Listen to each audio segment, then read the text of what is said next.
পারবেন তার ঋণ পরিশোধ করতে? তাই আজ থেকে যারা স্ত্রীর মনে কষ্ট দেন, স্ত্রীকে শারীরিক মানসিক প্রেসার ক্রিয়েট করেন, এগুলো বন্ধ করে দেবেন। এগুলো ঠিক না।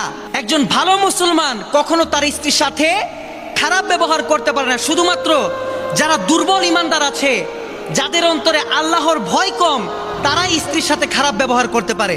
হ্যাঁ, আপনার স্ত্রী মানুষ হিসাবে কিছু ভুল করতেই পারে। খারাপ ভালো প্রতিটা মানুষের মধ্যে আছে, কোনো মানুষ ভুলের ঊর্ধ্বে নয়। তারপর যারা আমার দেশের শাশুড়ি মারা আছেন, আপনারা আপনাদের ছেলের বউদের প্রতি এত কঠোর হবেন না, একটু কোমল হওয়ার চেষ্টা করবেন। একটা কাজের মধ্যে যদি তার ভুল হয়, তাকে একবার বোঝান, দুইবার বোঝান, তিনবার বোঝান। তারপরও যদি সে ভুল করে, তারপর গিয়ে আপনি তার প্রতি একটু কঠোর হন। আপনারা যারা হাজবেন্ড আছেন, এখানে বেশিরভাগ বিবাহিত পুরুষ, আপনারা জেনে রাখুন, আমাদের রাসূল করিম সাল্লাল্লাহু আলাইহি ওয়াসাল্লাম কখনো স্ত্রীদের সাথে খারাপ ব্যবহার করতেন না। স্ত্রীদের সাথে খারাপ ব্যবহার না করা, স্ত্রীদের সাথে ভালো ব্যবহার করা, এটা সুন্নাহ, এটা আমার নবীজির সুন্নাত। আমাদের সমাজে এমনও পুরুষ আছে যারা কথায় কথায় স্ত্রীকে হুমকি দেয়, তালাক দিয়ে দিব, এটা করব, সেটা করব। আছে না এমন মানুষ? একটা স্ত্রী তখন সবচেয়ে বেশি কষ্ট পায়, সবচেয়ে বেশি কষ্ট পায় যখন তার স্বামী তাকে তালাক দেওয়ার হুমকি দেয়।